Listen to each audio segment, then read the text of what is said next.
Fala aí, Pai Senhor, irmão. Amém. Amado irmão, é um trecho aqui que é de um livretinho do reverendo Hernandes Dias, que é chamado Gotas, né? Gotas Diárias. Uma mãe que não desiste de seus filhos. Eu gostaria até que vocês abrissem aí Provérbios 22, 6, para a gente dar uma acompanhada. Eu vou ler para ficar mais rapidinho, porque parece que só tem poucos minutos, né, pastor? 5 minutos. Dá tempo. Então vamos ler, é um versículo conhecido, Provérbios 22, capítulo 22, versículo 6. Vamos ver todo mundo, né? 1, 2, 3, já. Ensina a criança no caminho em que deve andar, e ainda quando for velho, não se desviará dele. Provérbios 22, 6, né? Amado, conforme o autor aqui, ele fala que é impossível exagerar a importância da influência que uma mãe exerce sobre seus filhos. Né? Ele fala que temos um clássico exemplo dessa verdade no livro de Êxodo. Aí, para a gente acompanhar esse texto, eu gostaria que vocês só abrem para acompanhar, que eu vou ler aqui Êxodo 2, do 1 ao 9. Êxodo capítulo 2, do 1 ao 9, só para a gente acompanhar o texto. E até depois vocês leem em casa, né? Contrário, irmão. Amém. Êxodo 2, do 1 ao 9. E foi-se um varão da casa de Levi e casou com uma filha de Levi. E a mulher concebeu e teve um filho. E vendo que ele era formoso, escondeu. Amém? O versículo 2, né? E a mulher concebeu e teve um filho, e vendo que era formoso, escondeu 3 meses. Não podendo, porém, mais escondê-lo, tomou uma arca de juncos e a betumou com betume e pés. E pondo nela o menino, a pôs nos juncos à borda do rio. E a irmã do menino postou-se de longe para saber o que lhe havia de acontecer. E a filha de Faraó desceu a lavar-se no rio, e as suas donzelas passeavam pela borda do rio. E ela viu a arca no meio dos juncos, e enviou a sua criada, e a tomou. E abrindo-a, viu o menino, e eis que o menino chorava. E moveu-se de compaixão dele, e disse: dos meninos dos hebreus é este. Então disse sua irmã, a filha de Faraó: irei eu a chamar uma ama das hebreias, que cria este menino para ti? E a filha de Faraó disse: vai. E foi-se a moça e chamou a mãe do menino. Então lhe disse a filha de Faraó: leva este menino e cria-lo, eu te darei teu salário. E a mulher tomou o menino e o criou. Voltando aqui para o texto, irmão. Moisés estava condenado à morte antes de nascer. Havia uma ordem do faraó do Egito para matar todas as crianças do sexo masculino na hora do parto. Graças a Deus que no meu tempo não tinha mais isso. Esses infantes deveriam ser passados ao fio da espada ou jogados no Nilo, para serem comidos pelos crocodilos. Joquebede, mãe de Moisés, porém não desistiu de seu filho. Ela criou um plano para salvá-lo. Assim que devemos fazer também, viu, irmãos? Criar planos para salvar nossos filhos. Estratégias. Eu mesmo, como todos já sabem, tem um problema que para mim é um problema sério, né? Porque um filho que entra nas drogas e comete coisas como assalto, essas coisas, é uma coisa. E como eu via em casa, né? Sempre sou chamado de madrugada. Às vezes eu estou aqui, brinco e tudo, mas muitas vezes sou chamado de madrugada e chego em casa e o negócio é feio. Eu não quero que ninguém passe por isso. Fiquem sempre orando pelos seus filhos. Fiquem como esta mulher, né? Um decreto de um rei para que matasse todas as crianças, mas a gente vê aí, mano, um decreto não dos que lhe deram os países, mas um decreto do inferno para os filhos, mano. E são muitos filhos de crentes, não são filhos só do mundo não, viu? Porque quando a gente vai acompanhando as clínicas aí, como eu fui atrás de umas clínicas para tratar do Madison, e muitos filhos de crentes, muitas mães crentes chegavam, e o negócio assim, sabe, irmão? O diabo até parecia que parece, né? Está vencendo, mas não está. Porque a Bíblia diz que todas as coisas concorrem para o bem daqueles que amam a Deus. E muitas pessoas, como eu mesmo, passando por isso, isso para mim é um deserto. Né? Se naquela época tinha o deserto, o pessoal ia lá e aprendeu um pouco, esse é o meu deserto. Entendeu? E eu tenho aprendido muito no Senhor com essas coisas. E além de agradecer a Deus por tudo isso, sem querer assim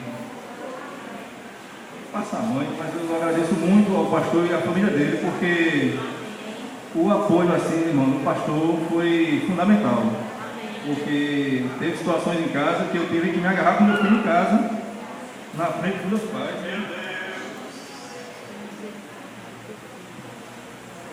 Até ameaça de morte.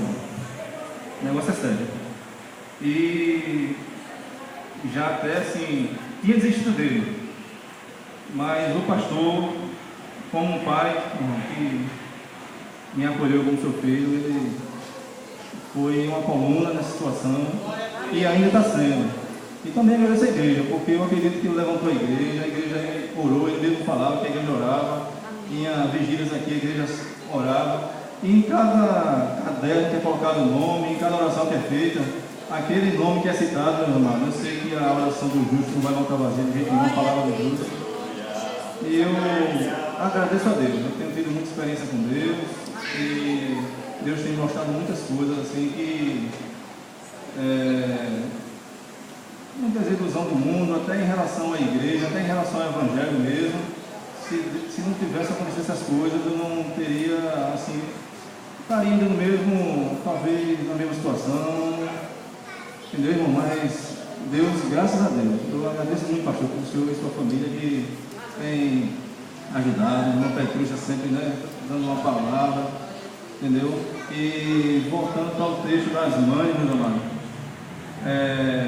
eu lembro assim que a minha mãe, né, eu não sei se acontecia isso com o irmão Petrúcia, mas a gente estudava junto lá no Batista, na época do filho, o pastor Bela estudava, eu e minhas irmãs estudávamos lá, e o filho também estudava lá. Eu lembro que a mamãe dizia que eu realmente nunca vi ela com luxo de nada. Eu acredito que eu tinha até de tanto ver isso, não tenho também essas coisas, mas ela chega assim, nunca vi ela com luxo de nada. E que ela dizia o seguinte, que na época a gente entrou no Colégio Batista, o governador na época era do Rosso Jorge, e tinha umas bolsas, né, no estado, não sei isso, e a gente entrou com as bolsas, mas depois acabou essas bolsas, e ela assim, querendo melhor pra gente, né, quer dizer que se a gente estudasse no Colégio Estado, também não seria, que Deus contém um projeto na vida de alguém, não tem esse negócio não.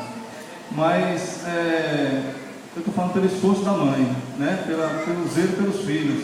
E ela pegou, e o salário que ela tinha, ela não se preocupava de nada, porque era para pagar o colégio para os filhos dela. Então veja o zelo que dava com a mãe. Veja essa mãe aqui, irmão, que se a gente olhar até o cesto, como foi que ela fez para cobrir o cesto, todo cuidado, tudo para conversar o filho, tudo ela pensou, meu irmão. E até vai lá, fica olhando quem é que vai, quem não vai, e quando viu quem era, já corre, já se prontifica. Eu acredito que se dissesse você vai trabalhar de graça, a menina trabalhava. Meus amados irmãos, então, eu não sei, eu sou um pai, tenho um certo zelo pelos meus filhos, estou tendo mais ainda, né, devido à situação, eu agradeço a Deus, porque na época que eu estava na igreja, antes de ficar desviado, eu tinha um certo cuidado com os filhos, mas depois de desviado, eu achava que cuidava dos meus filhos, mas depois disso eu vi que não cuidava era nada, e só de vez em quando oi, não sei o que, dava bom, e quem estava cuidando era o mundo, né? E várias vezes a Sueli mesmo, com a sua coordenação lá do colégio, vinha reclamações, e eu achava que todo mundo estava querendo falar mal dele, mas não era. E até uma vez mesmo, eu lembro que fui lá na escola, fui até chato com a coordenadora que tinha lá, e o menino já dando problema, porque o pai hoje não militar, né? Eu achava que era o santinho, quer dizer, era mais santo do que eu, trabalhando todos os dias e tudo, mas o menino já aprontando aí. E o colégio, assim, na parte do colégio, já de olho nas crianças, já preocupado com os pais, já preocupado com os filhos. E eu acredito que se fosse até outro colégio, tinha expulsado. Mas pela consideração do pastor, da família, permaneceu. E depois que acontecem essas coisas, é que a gente vem, cai a ficha e vê o buraco que está o negócio. Mas graças a Deus, porque a Bíblia diz que o nosso Deus é um Deus de conserto. E para só não contar derrota, o Júnior presenciou isso. Graças a Deus, apareceu um emprego para o Márcio. Ele foi no mesmo dia, com o primeiro saco de cimento que pegou, já não foi mais, né? Que é moleza, assim, na mente dele, né? Mas a gente foi conversando, e a mesma empresa pediu para chamar ele de novo, já para outra coisa assim, mais fácil, né? Mas aí eu liguei para ele e disse: Márcio, tem mais uma oportunidade para você, mas é a última. Agora só tem um probleminha, é a mesma coisa. Eu até peço perdão dele, porque eu menti nisso aí, que não era a mesma coisa, né? Mas é a mesma coisa. Você vai ter que carregar um saquinho de cimento mesmo, vai ter que pegar as coisas pesadas lá, e se você quiser, abraça. Se não quiser, não tem mais outra oportunidade. Mas na mesma hora ele não pensou duas vezes: não, pai, eu quero, eu vou lá. E fui, né? Mas chegou lá, não era isso, era uma coisa menor, mas mesmo assim ia plantar ele, porque uma empresa, a gente sabe que o proprietário que está ali, se faltar alguém lá na parte que tem que pegar no pesado mesmo, vai chamar qualquer um, tem que chamar ele ou outro.